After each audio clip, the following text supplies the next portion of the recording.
ఇప్పుడు ఆమ్కాకు సుమారు 10,000 ఎకరాలు 7,000 ఎకరాలు కావాలి. ఆమ్కా ఒక ఇండస్ట్రియల్ కాంప్లెక్స్ పెడతారన్నమాట. ఏరోనాటిక్స్ కాంప్లెక్స్ అనేది 6th జనరేషన్ ఫైటర్స్. దానికి నేను ఇచ్చేస్తానంటున్నారు ఈయన.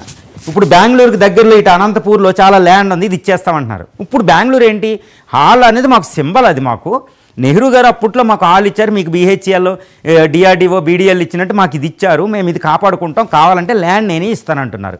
ఇది ఒక రకమైన పోటీ వాతావరణం అనమాట. స్టేట్ల మధ్యన ఇది ఒక పోటీ వాతావరణం ఉండడం, నువ్వేది కానీ ఉండడం లేదు. ఇది నాట్ ఏ డిస్ప్యూట్, వివాదం ఏం కాదు. బట్ హాల్కి సంబంధించిన బెంగళూరు ఎట్టి పరిస్థితులు వదులుకునే అవకాశం లేదు. రెండు, ఈ హాల్కి సంబంధించిన ఈ 5th జనరేషన్ ఫైటరు కాంప్లెక్స్ కూడా ప్రస్తుతం ఆమ్కా ఉన్న దగ్గరే ఉండొచ్చు. ఎందుకంటే అక్కడ Sukhoi 30 ఫైటర్స్ తయారవుతున్నాయి, MKIలు, తర్వాత ఇంకా వేరే రఫేల్ తయారవుతాయి. అక్కడే ఉండడం వల్ల దానికి అడ్వాంటేజ్ ఉంటుంది. కాబట్టి బెంగళూరు ఇప్పుడు కర్ణాటక ఇచ్చే ల్యాండ్ అక్కడే పెట్టే అవకాశం ఉంది. ఇది దూరంగా పెట్టే అవకాశం మాత్రం ఎంత మాత్రం లేదు. ఇన్ కేస్ ఎమర్జెన్సీ వస్తే మాత్రమే అనంతపురంకి తరలించే అవకాశం ఉంది.